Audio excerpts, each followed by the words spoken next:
the topic, because we've gone around, the topic is how the imperial education targets African minds. Okay, let me first start about how they distort our minds, because now that will go into how can we fight it. Yeah. The one thing, at least I have noticed in Kenya, Kenyans do not believe we have minds.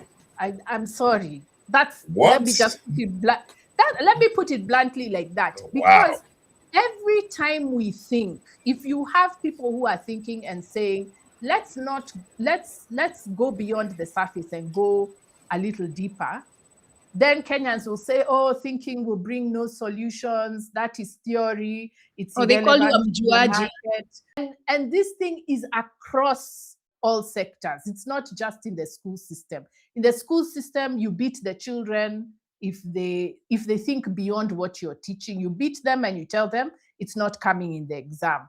But in the public space, we are told again and again not to theorize. Theory is useless. It will not solve the problems of Mama Mboga, the woman who sells vegetables. And you see, that is such a racist idea, because you're basically saying that Mama Mboga doesn't think. And yet she thinks every day. She wakes up in the morning, how am I going to support my family? How am I going to do it? Where am I going to sell?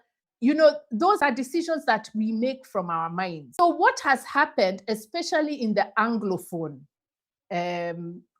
countries in Africa, is that we've been convinced that we don't have minds, we don't need to think.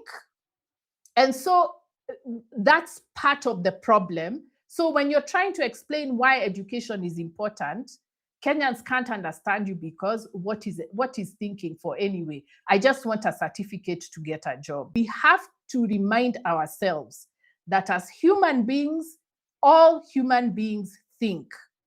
We have minds. That's where it came from, because we are told again and again, at least in the Kenyan propaganda, that thinking is not for Africans. So the first thing Africans have to know is that we have a mind. Our minds are part of our humanity, and we must think. We must think. It's not a waste of time.